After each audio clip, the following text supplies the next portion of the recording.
subscribe and press the bell icon to never miss any update. खाली मात्र हैन कतिपय व्यक्तिहरुलाई यो चीज देखेर त्यसलाई गएर अहिले नै परलोक पुर्याइदिउ भन्ने जस्तो भावना पनि जाग्दछ। बौद्धलाई नै कमजोर बनाउनको लागि हिन्दूमाथि आघात भएको, अब त्यहाँ भएको सिङ्गो गाउँलाई नै इसाई बनाइएको रहेछ। धर्म परिवर्तन प्रति जसको विश्वास छैन ती हाम्रा मित्र हुन्।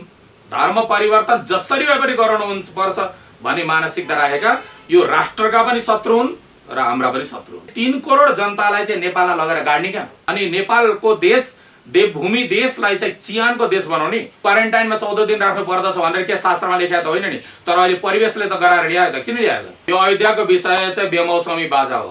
भारतीय हिन्दू र नेपाली हिन्दू जुन छन् यसलाई फुटाउने षड्यन्त्र हो। अब बिस्तारै हेर्दै जानु, तराईका हिन्दू र पहाडका हिन्दू पनि अलग अलग हुन् भनेर यसरी फुट्याउने खालको यो रणनीति मात्रै हामीले देखेका छौं। त्यो के भारतका सबै बेवकुफ हुन् के? अब श्रीराम थाइल्यान्डमा जन्मेका हुन् जस्तो लाग्छ। 2020 पर्यटन वर्षको सुरुवात गर्ने बेलामा राज्यले त्यो बेला चाहिँ किन घोषणा गरेन के? अनि भगवान रामको जन्म एकचोटि मात्रै भएको पनि होइन, एकचोटि मात्रै भएको पनि होइन, अनेकौं चोटि भएको छ। काले पनि डढेर भस्म भए। त्यहाँ पनि मुचुकुन्द गुफा छ। अनि भारतको अर्को जुनागढमा पनि मुचुकुन्द गुफा छ। यो वर्तमान परिवेशमा प्रधानमन्त्रीज्यूले जे भन्नुभयो त्यहाँ पनि केही न केही चिन्ह अवश्य होला। इसाईको सम्पत्ति इसाईलाई देऊ, मुस्लिमको सम्पत्ति मुस्लिमलाई देऊ, हिन्दूहरूको सम्पत्ति हिन्दूलाई देऊ, तिमी चाहिँ धर्मनिरपेक्ष भनेर बस। तपाईको जग्गा पास गरिदिनु, यसुले स्वर्ग लान्छ भनेर जग्गा जमिन सब पास गरेछ, यसोले के खाएर लिएर जान्थे स्वर्ग? राजा नमान्ने त को छ र? राजा मान्ने त बाइबलले पनि त किङडम भनेर त लेखेकै छ त उनीहरूको।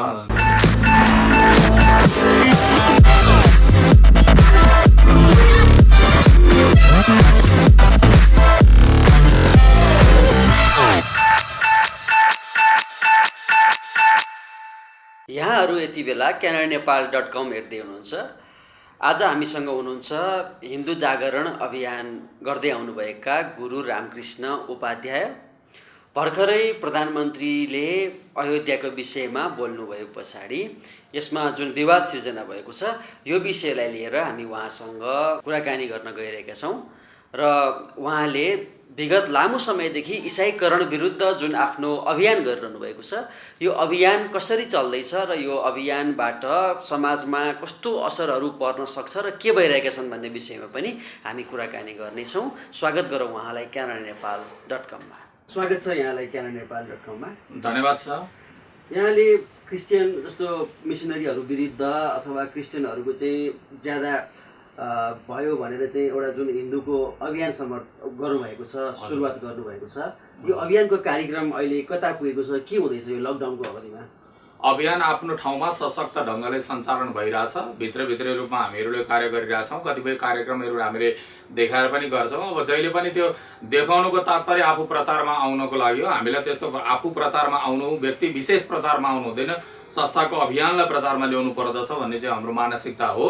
र धर्म परिवर्तन विरुद्ध हिजो जनतामा त्यति साह्रो आक्रोश भए पनि भित्रै उनीहरूले दबाएर राखेका थिए। आज जनआक्रोश पर्याप्त रूपमा भएको छ। यो हिन्दू जागरणको सक्रियताको परिणाम हो भन्ने हाम्रो ठहर हो। धर्म परिवर्तन विरुद्धको तपाईँको अभियानमा हजुर तपाईँलाई व्यक्तिगत गालीहरू धम्कीहरू आउँछन् कि आउँदैन?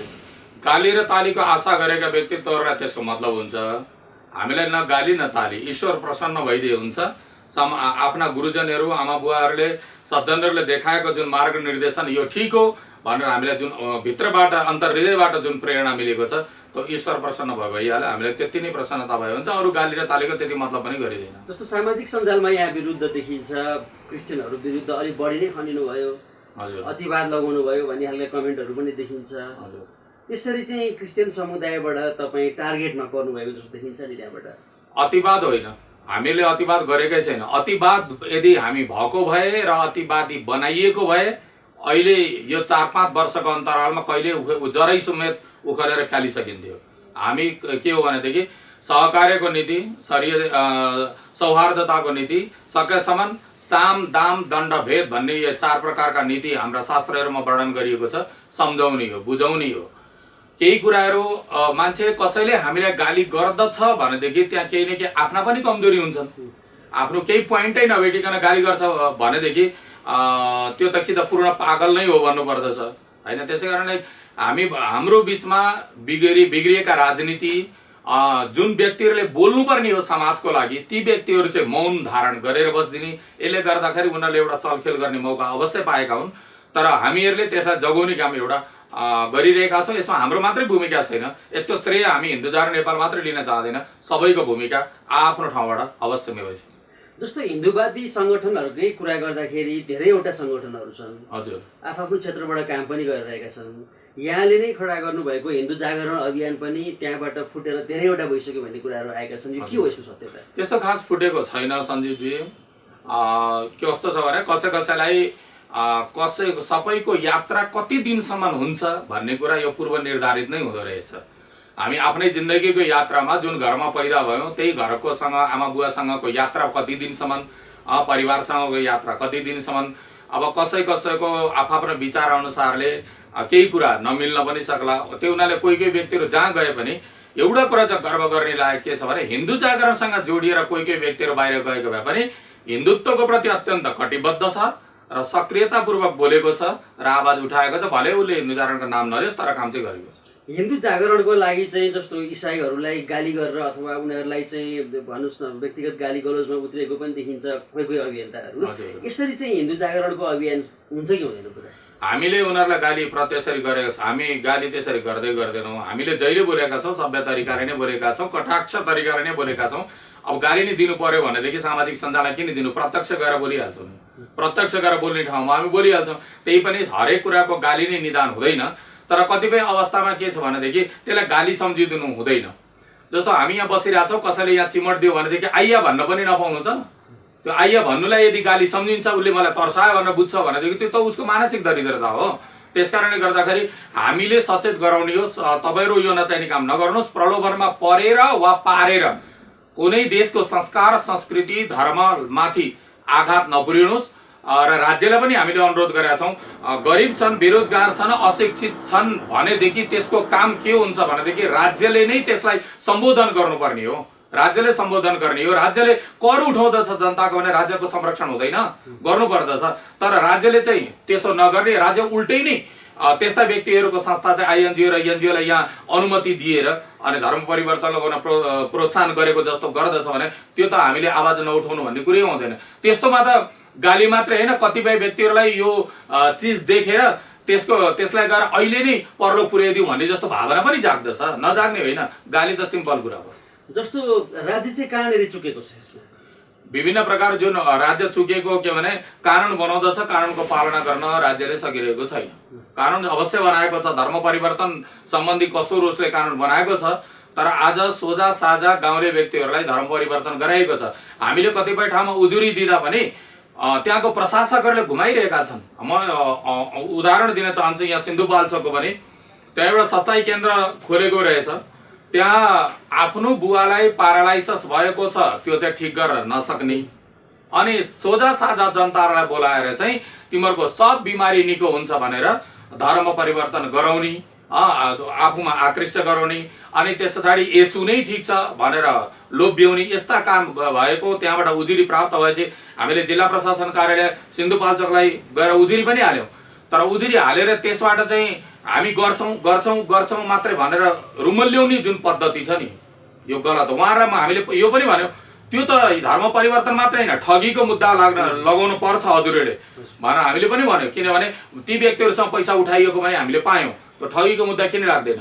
त यो राज्यको निकाय चाहिँ कहीँ न कहीँ कतै न कतै यी आइएनजिओ र एनजिओको केही न केही ट्याक्स त्यहाँबाट उठाउँछ, त्यहाँबाट केही पैसा लिन्छ। त्यस कारणले गर्दा बोल्न सक्दैन भने जनगुनासो पर्याप्त छ, र त्यही मध्येमा हामीले पनि त्यस्तो आरोप लगाउनु कुनै नाजायज हो जस्तो हामीले लाग्दैन। जस्तो हिन्दूकै कुरा गर्दा यहाँ बौद्ध धर्मावलम्बीहरूबाट, किराँत धर्मावलम्बीहरूबाट पनि कुरा आउँछ कि यो हिन्दूहरूको मात्रै राज्य होइन, धर्मनिरपेक्ष भनेको सबैको राज्य हो भन्ने कुरा आउँछ। उहाँहरूको विरोधलाई चाहिँ यहाँले कसरी लिनुहुन्छ? राज्य र धर्म परिवर्तन छुट्टै कुरा हो होइन। अब राज्य हिन्दू राज्य हुनुपर्दछ। हिन्दू बाहुल्य देशलाई हिन्दू राज्य अथवा हिन्दू राष्ट्र भनेर भन्दामा कुनै आपत्ति मान्नु पर्दैन। बाँस धेरै भएको ठाउँलाई बाँस गाई। अब एउटा काहीँ हाम्रै नेपालमा छ एक ठाउँ चोरमारा भन्ने, अब चोरलाई मारे चोरमारा ठाउँ भयो। त्यो जहाँ जुन बाहुल्यता छ त्यहाँ त स्वाभाविक नै हुन्छ नि। अब अङ्ग्रेजहरू जुन देशहरूमा बसिरहेछन्, अमेरिकनहरू बसिरहेछन्, त्यो के अरे उनीहरूलाई हामीले अमेरिकन भनेर भन्ने गर्दछौँ।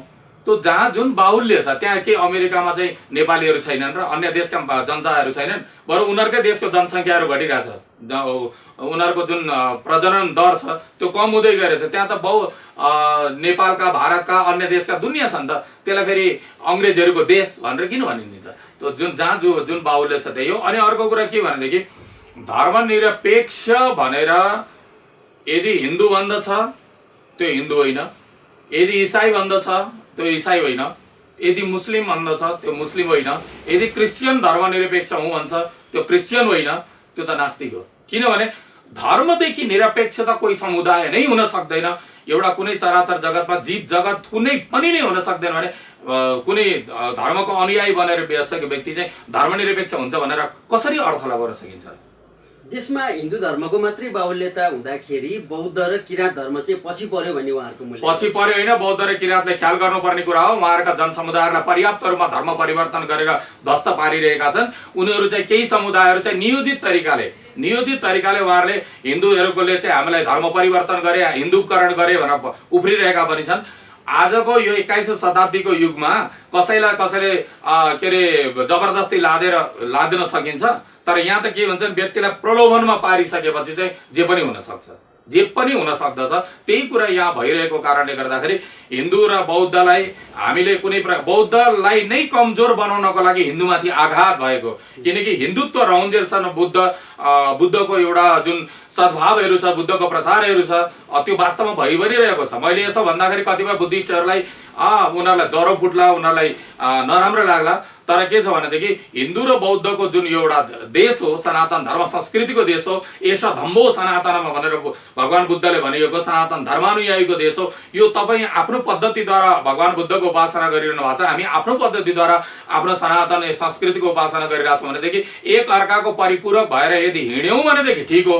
नभएदेखि आज तपाईँ हेर्नुहोस्, बुद्धिस्टहरूको हिजो को जनगणनामा पनि घटेरै आएका थियो, अब अहिले आउने 78 को जनगणनामा पनि पर्याप्त रूपमा घटाउने षड्यन्त्र यहाँ भइरहेको छ।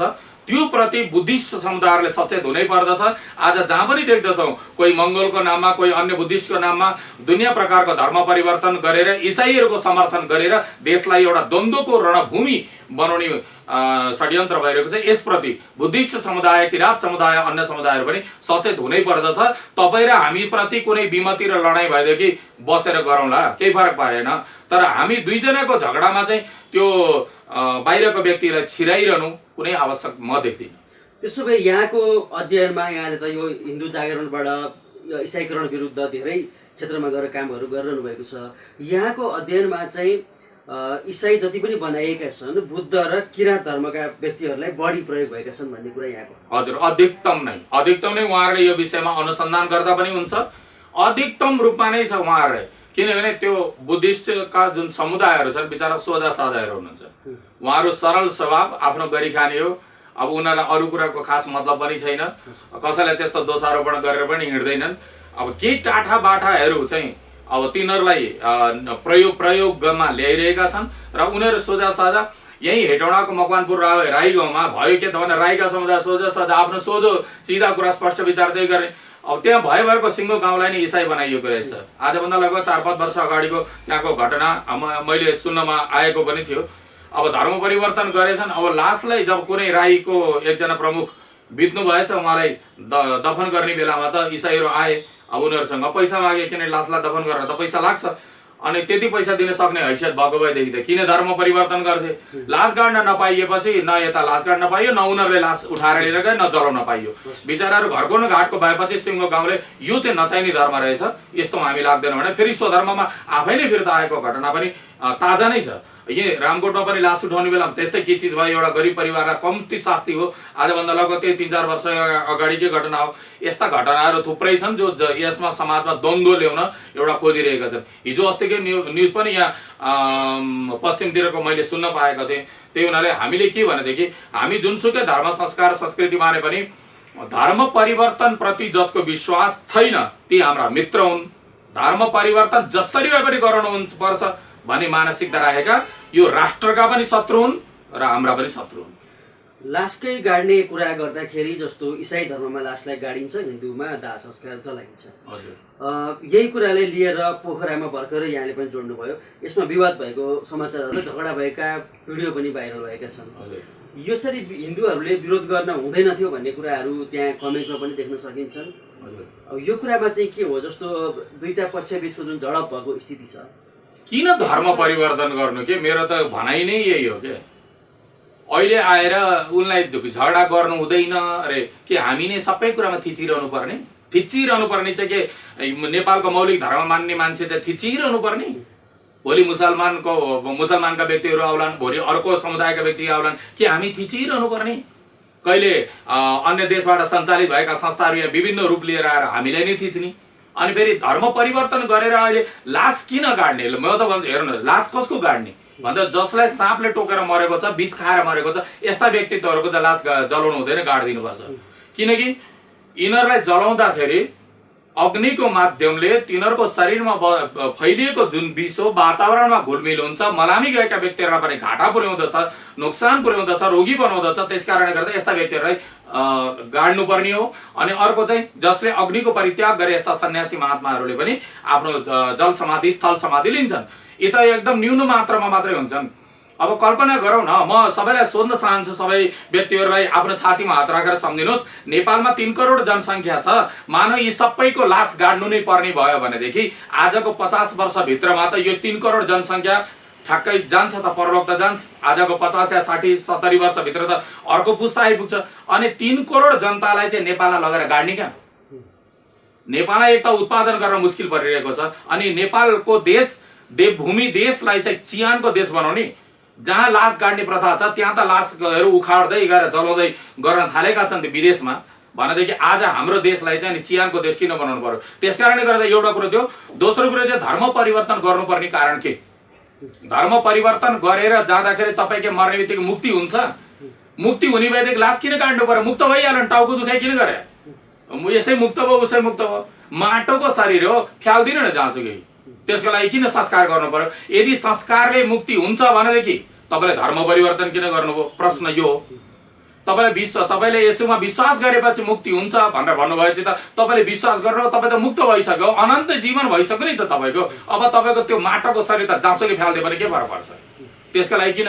तर हाम्रो संस्कारमा त्यसो भन्दैन। हाम्रो संस्कारमा कर्म गरेर कर्म ज्ञान भक्ति योग छ, मुक्ति हुन्छ। तर मुक्ति भए तापनि उसको शरीरको संस्कार चाहिँ विधिवत गर्नुपर्दछ, अनि मात्र उसको सद्गति हुन्छ भनेर स्पष्ट लेखेको छ। तपाईँहरूको त विश्वास गरे नै मुक्ति हुन्छ भनेपछि किन गाड्नु पर्यो? किन झगडा गर्नु पर्यो? त्यो उनीहरूले हिन्दूहरूले झगडा गरे, केही गलत गरेनन्।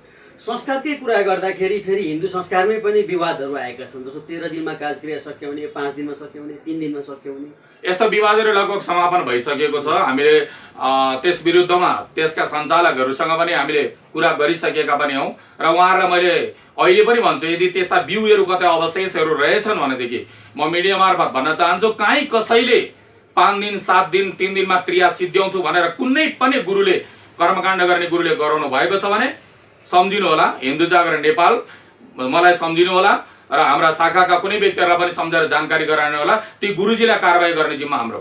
ठाडै आदेश हो, ठाडो कुरा गर्दछु म। त्यसो भएमा हिन्दू जागरणले कारबाही गर्ने नै हो, स्पष्टीकरण लिने हो, शास्त्रार्थको लागि तयार भए हुन्छ। यो त चुनौती नै हो, च्यालेन्ज नै हो।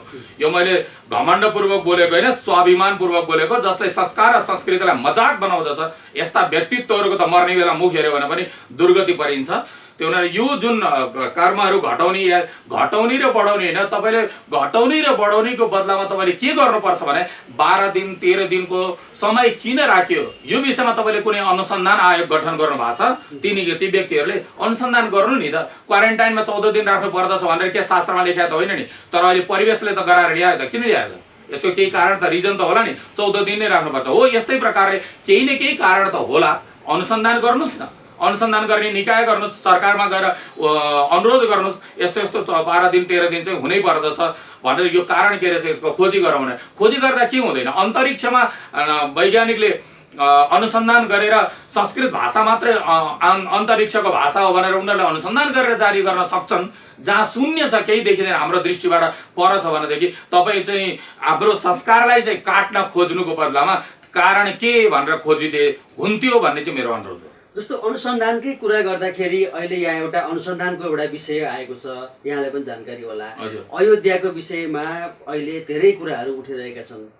यसमा यहाँको धारणा के छ? यो अयोध्याको विषय चाहिँ बेमौसमी बाजा हो। मैले सिधै भन्नुपर्दा चाहिँ बेमौसमी बाजा हो। अब यतातिर अयोध्या जहाँ अहिले छ त्यही ठिक हो भनेर भन्दाखेरि धेरै नेपालीहरूले मलाई भन्लान् तपाईँ नेपालको विरुद्ध हुनुहुन्छ भनेर।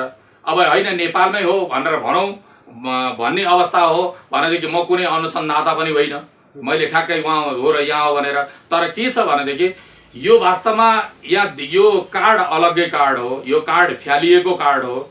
यो कार्डले अर्को केही समय पछाडि फेरि अर्को कार्ड फ्याल्नेवाला छ, ढुक्क भए हुन्छ। यो वास्तवमा भारतले नेपाल प्रति जुन एउटा सद्भाव राखेको त हिन्दुत्वको प्रति, सिमानाको प्रति पनि सबै भारतीय व्यक्तिहरू विरोधी होइनन्। त्यो चाहिँ निष्पक्ष छलफल र छानबिन भएर जसको जग्गा छ उसलाई दिनुपर्छ भन्ने पनि धेरै भारतीयहरू छन्। र धर्मको विषयमा पनि भारतमा बसेको धर्म मान्नेवाला कुनै पनि व्यक्ति राष्ट्रदेव भगवान श्री पशुपतिनाथको निन्दा होइन प्रशंसा गरेर एकचोटि भए पनि पशुपतिनाथजीको दर्शन गर्नुपर्छ है। त्यो भनेको त शिर हो, केदारनाथ भनेको त पुच्छर हो भनेर उनीहरू स्वयं भन्ने गर्दछन्। अब यसरी चाहिँ कुनै प्रकारको अनुसन्धान नगरिकन, कुनै विचार विमर्शै नगरिकन भ्याटसँग एकजनाले प्रधानमन्त्रीजीले भनिदिनु भयो यहाँ अयोध्यामा राम छ, भोलि अर्कोले अर्को ठाउँमा भनिदिएला, अर्कोले अर्को ठाउँमा भनिदिएला। त्यो तरिकाले भनेर त भएन नि। त्यसकारणले गर्दा यो बेमौसमी बाजा हो, यो हाम्रो ठहर हो। र दोस्रो कुरा के भनेदेखि भारतीय हिन्दू र नेपाली हिन्दू जुन छन् यसलाई फुटाउने षड्यन्त्र हो। यसलाई फुटाउने षड्यन्त्र हिन्दूहरू बिचमा चाहिँ फुट्याएर हजुरहरूलाई थाहा छैन होला, इसाई मिसनरिजहरूको जुन एउटा प्रोपोगन्डा छ, यो पहिलो शताब्दीमा युरोपतिर धर्म परिवर्तन गराउने उनीहरूको एउटा ग्रान्ड डिजाइन थियो। र यस्तै प्रकारले अहिलेको शताब्दीमा चाहिँ एसियाभरिमा 1000 वर्षको यिनीहरूको प्लान हो। एसियाभरिलाई चाहिँ धर्म परिवर्तन गराएर आफ्नो राज्य घोषणा गराउने चाहिँ उनीहरूको यो ग्रान्ड डिजाइन हो। जसरी युरोपियन कन्ट्रीमा उनीहरूको ग्रान्ड डिजाइन अनुसार कार्य भयो। आज जब व्यक्तिले चिन्न थाले, उनीहरूले त्यो चर्च जान छोडियो, चर्च बन्द हुन थाले, चर्च बेचिए, हरे राम हरे कृष्ण भनेर हिँडे। उनीहरू हिन्दू बनेनन् त्यो प्रश्न होइन, आखिर चर्च त बेचिएका हुन् नि त। आस्थाका केन्द्र काहीँ बेच्छ कसैले पनि बेच्दैन। आफू जन्मेको घर त बेच्न चाहँदैन, आस्थाको केन्द्र बेच्छ। त्यसै हुनाले यो चाहिँ भारतीय हिन्दू नेपाली हिन्दू यिनीहरूमा फुट गराउनको लागि। र अर्को कुरा अब बिस्तारै हेर्दै जानु, तराईका हिन्दू र पहाडका हिन्दू पनि अलग अलग हुन् भनेर यसरी फुट्याउने खालको यो रणनीति मात्रै हामीले देखेका छौँ।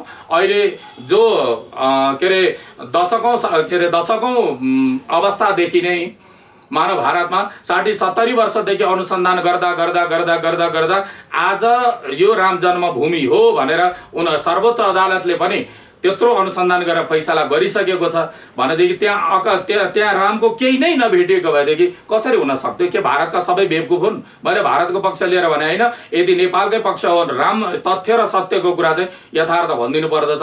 कतिपय व्यक्तिहरूले भन्ने पनि गर्नुभयो, मैले उहाँहरूको खण्डन त गर्दिनँ, तर सरसर्ती हेर्दाखेरि भौतिकवादी दृष्टिकोणले हेरेर पत्ता लाग्दैन। हामीलाई त के भएर राम भारतमा जन्मे पनि नेपालमा जन्मे पनि जहाँसुकै जन्मे पनि, अब कसैले थाइल्यान्डमा जन्मेका भनेर पनि यहाँ कुराहरू आइरहेछ के अब श्रीराम थाइल्यान्डमा जन्मेका हुन् जस्तो लाग्छ? त्यो लेखिदिने र भनिदिनुमा त जे पनि हो। त्यो त मोदी सरकारले पनि नेपालमा आएर बुद्ध नेपालमा जन्मेका हुन् भने, जापानमा गएर बुद्ध भारतमा जन्मेका हुन् भने, अब यिनीहरूले ककलले के भन्यो भनेर सबै पुच्छर लाग्ने होइन। तथ्य कहिले पनि लुक्दैन, त्यसको खोजी हुन आवश्यक होला। ती अनुसन्धाताहरूले अनुसन्धान गर्लान्। तर यो अहिले बेमौसममा यस्तो प्रकारले जहाँ लकडाउनले समस्या दिइरहेको छ, कोरोनाले संक्रमित छन् मान्छेहरू, जनधनका कति क्षति भइरहेका छन्, लकडाउनको कोरोनाको समस्या भन्दा पनि आत्महत्या गरेर मान्छे बढी मरिरहेका छन्, मान्छे बेरोजगार छन्। यो बेलामा राम कहाँ जन्मे यसले केही अर्थ राख्दैन। राम जहाँ जन्मे त्यहीँ जन्मे, जहाँबाट हुर्किनु भयो त्यहीँबाट हुर्किनु भयो। यो एउटा उहाँहरूले यदि राज्यले यदि चाहेको भएदेखि, मैले भन्ने गरेको छु, पर्यटन वर्षको सुरुवात गर्ने बेलामा 2020 पर्यटन वर्षको सुरुवात गर्ने बेलामा राज्यले त्यो बेला चाहिँ किन घोषणा गरेन के? किनकि रामको जन्मभूमि यहाँ हो भनेर भनेको भए, त्यसको बारेमा केही तथ्य बाहिर ल्याइदिएको भए विश्वका मान्छेहरू त आकृष्ट हुन्थ्यो होला नि त। हो, त्यो बेला चाहिँ केही पनि बोलेन। अब अहिले बेमौसममा बाजा बजाएर केही अर्थ रहँदैन। त्यो हुनाले यो विषयको जसले अनुसन्धान गर्नुपर्ने हो उहाँहरूले गर्दा हुन्छ। हामीलाई त रामप्रति श्रद्धा छ। म भारतको पनि समर्थक होइन र नेपालको यो विषयको जबरजस्ती समर्थक पनि होइन। यथार्थता विद्वानहरूले जे भन्दछन् त्यो कुरामा नै हाम्रो निर्णय हो। यथार्थ र अध्ययनकै कुरा गर्दाखेरि यस विषयमा जस्तो लोकमणि पौडेलजीले पनि यो विषयमा 5-6 वर्ष अगाडिदेखि यसमा अध्ययन गरिरहनु भएको रहेछ। उहाँले अध्ययन गर्दाखेरि धार्मिक पुस्तकलाई नै मैले आधार बनाएर यो कुराहरू भनेको हुँ, वाल्मिकी रामायणलाई आधार बनाएर भनेको हुँ भनेर भन्नुभएको छ। यहाँले गुरु भएको आधारमा रामायणमा चाहिँ के पाउनुहुन्छ? यस्ता कुराहरू छन् कि छैन? यसलाई यसरी बुझ्नु पर्दछ के चरितम रघुनाथस्य शतकोटि प्रविस्तरम एकैकम अक्षरम पुंसाम महापातक नाशनम। भगवान रामको चरित्रमा एउटा मात्रै रामायण छैन, थुप्रै रामायणहरू छन्। रामायण सयौं रामायणहरू हुनुहुन्छ। सयौं रामायणहरू कतिपय प्रामाणिक छन्, कतिपय व्यक्तिले श्रद्धापूर्वक उल्था गरिएको छ। जस्तो भानुभक्तको रामायण अध्यात्म रामायणकै एउटा उल्था नै हो त्यो। अब एक प्रकारले त्यसप्रति पनि हाम्रो एउटा श्रद्धा छ। अनि भगवान रामको जन्म एकचोटि मात्रै भएको पनि होइन, एकचोटि मात्रै भएको पनि होइन, अनेकौं चोटि भएको छ। कयौं चोटि भगवानको त बारम्बार अवतार भइरहन्छ नि त। त्यो अवतार बारम्बार भइरहेको छ। अब पृथ्वी यही हो, पृथ्वी यही नै हो। सत्य त्रेता द्वापर कली चल्ने त पृथ्वी यही नै हो। त यो पृथ्वीमा हुन सक्छ कुनै बेलामा उतातिर जन्मेको हुन सक्लान्, कुनै बेलामा यतातिर जन्मेको हुन सक्लान्। त्यो त विज्ञ वर्गहरूले खोज गर्ने नि। मैले भारतमा एउटा देखेको छु, भगवान श्रीकृष्णले जब जरासन्धसँग युद्ध गर्नुभयो, युद्ध गरेको बेलामा कालियवन पनि जब आएको थियो अनि भगवानले द्वारिकापुरीको निर्माण गरेर मथुरा निवासीहरूलाई द्वारिकातिर पठाइदिनु भयो। यतातिर भगवान श्रीकृष्ण चाहिँ त्यहाँबाट युद्धबाट भाग्नु भएको छ। उहाँ युद्धबाट भाग्नु भएको छ। भाग्दै जाँदा कालियवनले पछाडि लाग्दै गयो, किनकि कालियवनलाई भगवानले मार्न सक्नुहुन्न थियो। उनलाई चाहिँ कालियवनलाई त्यस्तै वरदान मिलेको थियो, यदुवंशीहरूको हातबाट मृत्यु मेरो नहोस् भनेर भने हुनाले भगवान कृष्ण यदुवंशी अब त्यो वरदानलाई पनि पुरा गरिदिन भगवान भाग्नुभयो। भाग्दा भाग्दा त्यहाँबाट धौलपुर राजस्थान भन्ने ठाउँ छ, त्यो राजस्थानमा मुचुकुन्द गुफा छ। त्यहाँ मुचुकुन्द चाहिँ सुतिरहनु भएको त कालियवन के अरे भगवान कृष्ण त्यहाँ छिर्नुभयो, मुचुकुन्दको शरीरमा आफ्नो कपडा राखिदिनु भयो। उसले यही नै हो कृष्ण भनेर एकलात हान्यो मुचुकुन्दलाई। मुचुकुन्दको आँखाबाट ज्योति निक्ल्यो, उनी कालियवन डढेर भस्म भए। त्यहाँ पनि मुचुकुन्द गुफा छ। अनि भारतको अर्को जुनागढमा पनि मुचुकुन्द गुफा छ। भारतको जुनागढमा पनि मुचुकुन्द गुफा छ। अब त्यहाँका मुचुकुन्द गुफाका नजिकका व्यक्तिहरूलाई सोधे यही नै सही हो भन्छन्, धौलपुरकै सोध्यो भने यही नै सही हो भन्छन्। त अब दुईटैलाई हामीले गलत कसरी ठहर्याउने? अब एकातिर हेर्दाखेरि जुनागढ भगवानले त्यो कालेवनलाई परास्त गरिसकेपछि जरासन्धले घेरेको पनि छ। प्रवर्षणाख्यम भगवान नित्यदा यत्र वर्षति भनेर छ। त्यो जुनागढको पर्वतमा गएर त्यहाँबाट समुद्रमा हामफालेर द्वारिकातिर प्रस्थान गर्नुभएको त्यो प्रसङ्ग छ। यता धौलपुर राजस्थानमा फेरि समुद्र छैन, तर उहाँका बासिन्दाहरू पनि प्रमाण दिन्छन्, उताका पनि प्रमाण दिन्छन्। त्यसै कारणले गर्दा कतिपय अवस्थामा चाहिँ कल्पान्तर भेदले अवान्तर भेदले हामी भागवतमा कथा सुन्यौँ भनेदेखि सतीदेवीको चरित्र आउँछ, उहाँले शरीरमा योगाग्नि प्रकट गरेर भस्म गर्नु भनेर स्कन्द पुराणको माघमात्म्यको प्रसङ्गमा सस्ता नै हामी सुन्छौँ। उहाँ चाहिँ त्यो योग अग्नि प्रकट गरेर होइन कि यज्ञ कुण्डमा हामफालेर बित्नुभयो भने अब दुईटैलाई हामी मिथ्या मान्दैनौँ। कल्पान्तरको अब भेद हुन्छ। अहिले श्वेतवाराह कल्प चलिरहेछ। त्यसै कारणले गर्दा भगवानका यो चराचर जगतमा जहाँ पनि भगवानको विविध लीला चरित्रहरूको केही न केही अंश कतै न कतैबाट जोडिएको हुन्छ। त्यो हुनाले अहिले वर्तमान परिवेशमा प्रधानमन्त्रीज्यूले जे भन्नुभयो त्यहाँ पनि केही न केही चिन्ह अवश्य होला, त्यसलाई हामीले नकार्न पनि सक्दैनौँ। र अयोध्यामा पनि जुन अनुसन्धान जुन भएर आज शिलान्यास भएको छ त्यहाँ पनि केही न केही होला। तर हामी उहाँ जो अनुसन्धान गर्नेवाला व्यक्तिले दुवै पक्षका व्यक्तिहरूले एउटा खोजबिन गरेर भविष्यमा कुनै निर्माण गरे केही फरकै पर्दैन, हामीले केही आपत्तिको विषय भएन। तर अहिले चाहिँ जुन एउटा फुटाउने जुन षड्यन्त्र जस्तो यो भएको कारणले गर्दा यसलाई चाहिँ हामीले त्यति राम्रो मानेका छैनौँ। त्यसो भए अनुसन्धान पश्चात तथ्य र प्रमाण लिएर बोल्नु भएको भए ठिकै हो। हजुर, र त्यो हुनुपर्छ। अनुसन्धान र तथ्य प्रमाण त खोज्नुपर्छ भन्ने यहाँको धारणा भयो होइन त? त्यो खोजी गर्ने निकाय सरकारले संस्कृति मन्त्रालय के गर्न गठन गरे भने गर्नु त धर्म संस्कृति सम्बन्धी अध्ययन अनुसन्धान त उहाँहरूले गरेर बिस्तारै बिस्तारै बाहिर ल्याउनुपर्छ नि। जयबागेश्वरीको मन्दिर भत्केको भूकम्पको 72 सालदेखि अहिलेसम्म पूर्ण रूपले निर्माण भएको छैन। विश्वरूप मन्दिर पशुपति क्षेत्र विकास कोषको अन्तर्गत छ। अहिलेसम्म त्यहाँ नियमित रूपले पूजा आजा र निर्माण हुनुपर्ने त्यो बिल्कुलै छैन। यस्ता कयौं मठ मन्दिरहरू भत्किरहेका छन्। त्यो बारेमा कुनै प्रकारको खासै चासो देखिँदैन।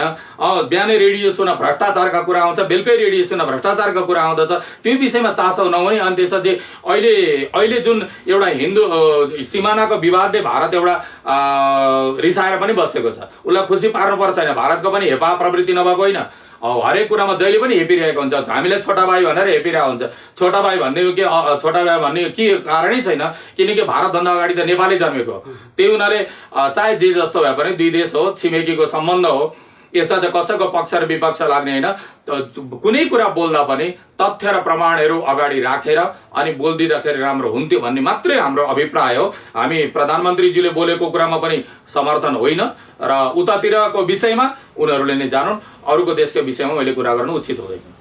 जस्तो यहाँनिर अरूको चलखेल हुन सक्ने सम्भावना छ कि छैन? हिन्दूभन्दा बाहिरको धर्मबाट चलखेल भयो, कसैले यसरी पनि तर्क गर्ने गरेका छन् कि प्रधानमन्त्रीले जे भनिरहनु भएको छ यसमा सोनिया गान्धीको हात हुनसक्छ अथवा कुनै बाहिरी शक्तिको हात हुनसक्छ भन्ने पनि विश्लेषणहरू गर्ने गरेका छन्। त्यो विश्लेषण त नगर्ने होइन, आफ्नो ढङ्गले सबैले आफ्नो हेराइ हुन्छ, दृष्टिकोण हुन्छ।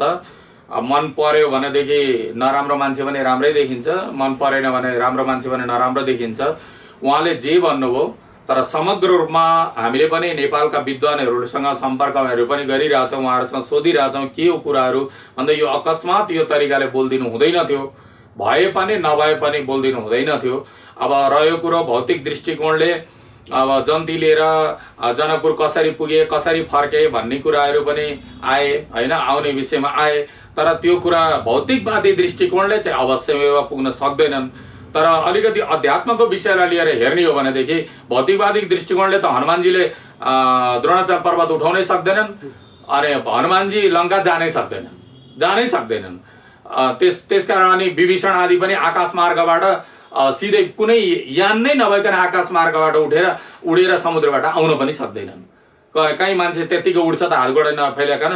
त्यसकारणले गर्दा सबै कुरामा भौतिकवादी दृष्टिकोण होइन, कथ्य र त्यो भित्र लुकेको तथ्य, यो कुरा चाहिँ छुट्याउनु चाहिँ विज्ञको। यहाँ थानकोट, अब हामी बाण भन्ज्याङहरू भन्छौँ। अब हामी आसामको कुरा गऱ्यौँ, यहाँ पनि बाणासुरको प्रसङ्ग आउँछ, यही काठमाडौँ उपत्यकामा। उतातिर बाणासुरको राज्य असममा हामी स्वयं पनि हेरेर आएका छौँ। यस्ता कल्पान्तर भेदले विभिन्न ठाउँमा हुन सक्छ क्या, तर त्यसको पूर्ण रूपले अस्तित्व कहीँ विलय भयो होलान्, कहीँ भएन होलान्, त्यो अलग कुरा हो। जस्तो कल्प अनुसार राम पनि फरक हुनुहुन्थ्यो भन्ने कुरा यहाँको भयो। कल्प अनुसारले भगवान श्रीरामको मात्रै होइन, भगवान कृष्णको पनि अवतार हुन्छ।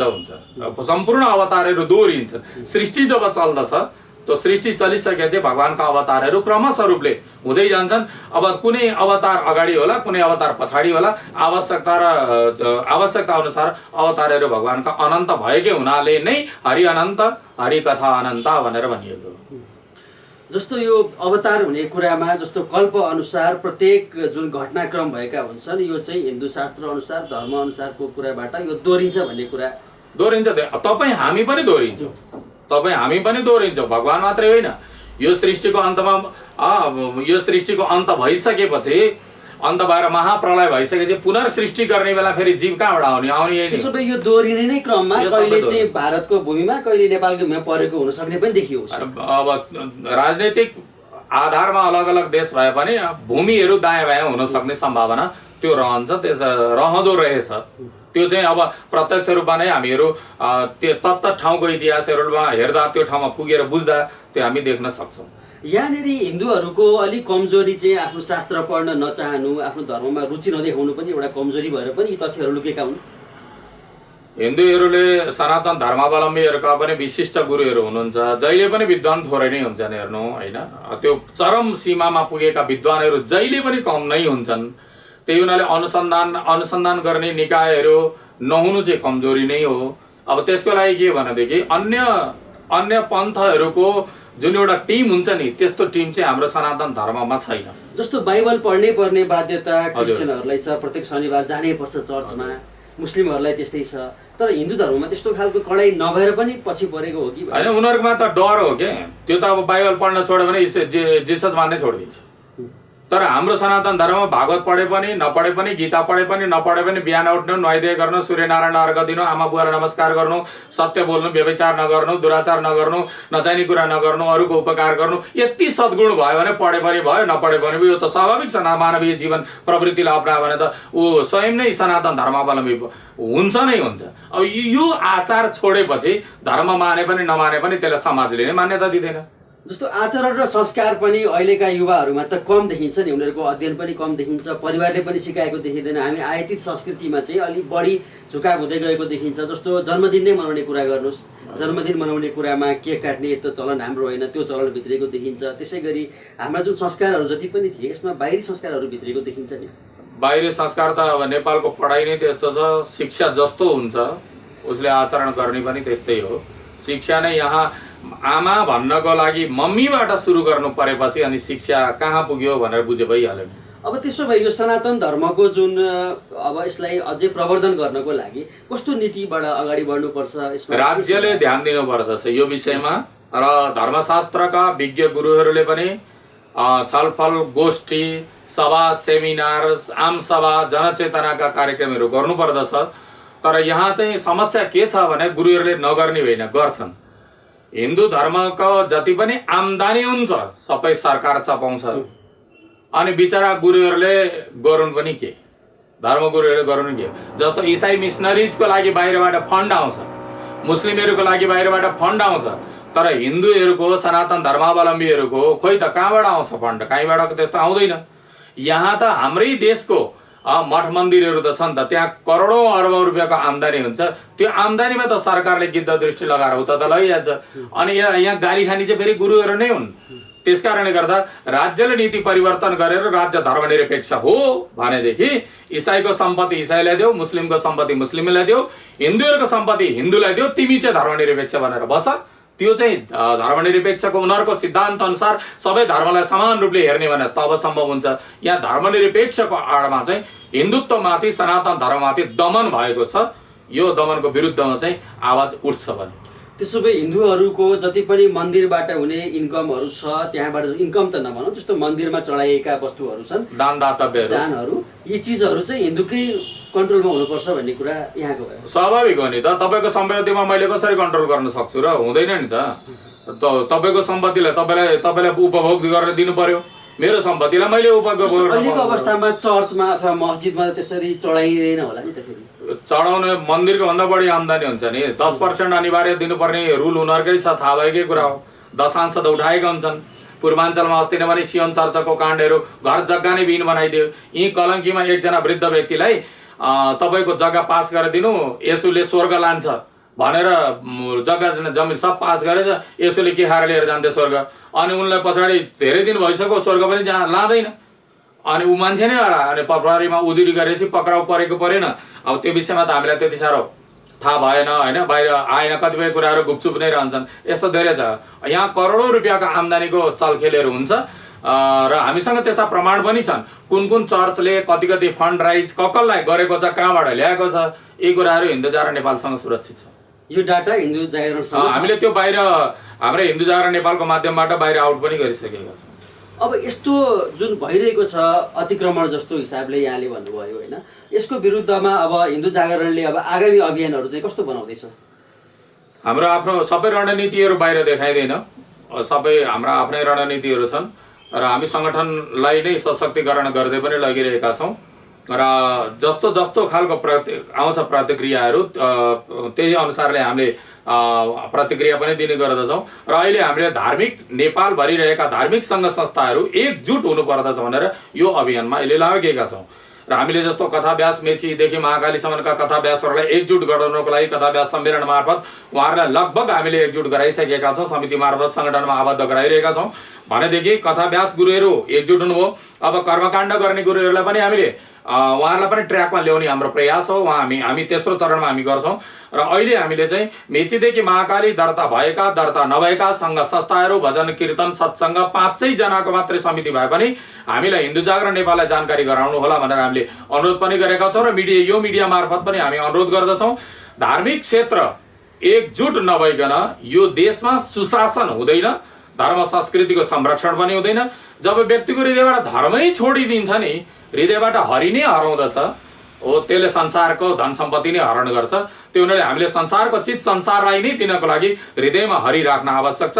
हृदयमा हरि हुनको लागि धार्मिक क्षेत्रलाई एकजुट बनाउनु पर्दछ। एकजुट बनाउनको लागि हामीले मेचीदेखि महाकालीसम्मको सङ्घ संस्थाहरूको नाम कलेक्सन गर्दैछौँ र यहाँहरूलाई पनि हामीले अनुरोध छ, यहाँहरूलाई त्यो जानकारी छ भनेदेखि एउटै संस्थाको नाम होस् दुईटै होस्, तपाईँले जति सक्नुहुन्छ त्यो कलेक्सन गरेर नाम, ठेगाना, सम्पर्क नम्बर हामीलाई जानकारी गराउन सक्नुहुन्छ। जस्तो हिन्दू धर्ममा प्रमुख चाहिँ राजा मानिन्छ भन्ने एउटा बुझाइ छ, त्यो बुझाइको विरुद्धमा यहाँले राजा नभए पनि हिन्दू राज्य हुन सक्छ भन्ने एउटा जुन धारणा दिनुभएको थियो त्यसको विरोध पनि भएको थियो।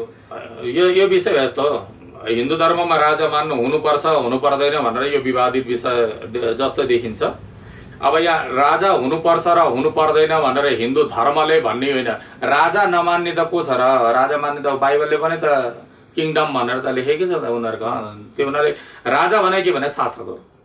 राज संस्था र हिन्दू राज्यको पक्षमा एउटा समूहले आवाज उठाइरहेको छ, यहाँले हिन्दू राज्यको लागि मात्रै आवाज उठाइरहनु भएको छ। होइन, हामीले हिन्दू राज्य, अहिले हामी पार्टीगत रूपमा हिन्दू राष्ट्र हुनुपर्छ भन्ने विषयमा नै पार्टीगत रूपमा हामी लागेका छौँ। हाम्रो मुद्दा के छ भनेदेखि धर्म परिवर्तन मुक्त नेपाल, जातीय छुवाछुत मुक्त नेपाल, सनातन हिन्दू राष्ट्र नेपाल, यो हो। धर्म परिवर्तन मुक्त नेपाल र जातीय छुवाछुत मुक्त नेपाल यो सामाजिक अभियान हो। यो हामी सामाजिक अभियानमा अहिले तन्ने लिन्छौँ। यसबाट हाम्रो के रिपोर्ट आउँदैछ त्यो हामी हेर्दैछौँ। सनातन हिन्दू राष्ट्र नेपाल त स्वाभाविक हो, हिन्दू बाहुल्य देश हो, सनातन हिन्दू राष्ट्र नेपाल हुनुपर्छ भनेर आवाज उठाउनु हाम्रो नैसर्गिक अधिकार हो। अब जनताहरूले अब कसलाई शासनमा दिने कसलाई नदिने अब त्यो त हामीले भनेर त हुँदैन। अनि हामी हिन्दू धर्मको पूर्णै जिम्मेदारी लिएको हामी व्यक्ति होइन, किनकि सनातन बाइबलको इसाई मिसनरीजहरूको जस्तो पोप र पास्टर कुनै प्रमुख त हुँदैन हाम्रोमा त। हाम्रोमा त तपाईँ राम्रो ज्ञान जानकारी हुनुहुन्छ भने तपाईँ आफ्नो गाउँको गुरु, तपाईँ स्वाभाविक हुनुहुन्छ। त्यसै कारणले गर्दाखेरि शासन पद्धति के कस्तो हुनुपर्दछ त्यो राजनीतिक विषयको मुद्दाहरूबाट बोल्ने हो। तर धर्म संस्कृति, राजनीति बिग्रे पनि राजनीति सुध्रे पनि धर्म संस्कृति एकचोटि नष्ट भएपछि फेरि दोबारा उठ्न सक्दैन। त्यो हुनाले हामीले त्यसको संरक्षण गर्ने विषयमा हाम्रो प्रमुख भूमिका रहेछ। यहाँको तर्फबाट जति पनि हिन्दू धर्म सम्बन्धी कुराहरू राखिदिनु भयो र विगतमा भएका अयोध्या विवादका कुराहरूबारे पनि यहाँको धारणा राखिदिनु भयो, यसको लागि यहाँलाई धेरै धेरै धन्यवाद। क्यानाडा नेपाल परिवारलाई पनि धेरै धेरै धन्यवाद छ। जो सुन्नुहुने हेर्नुहुने श्रोताजनहरूलाई पनि मेरो ब्रह्मले, मेरो बुद्धिले जे देख्यो जे जान्यो कसैको पक्ष नलिकन सकेछन् भन्ने मेरो प्रयास हो। यहाँहरूले सुनिदिनु भएकोमा, हेरिदिनु भएकोमा यहाँहरूलाई पनि धन्यवाद छ र हाम्रो सञ्जीवजीलाई पनि धेरै धेरै धन्यवाद ज्ञापन गर्दछु।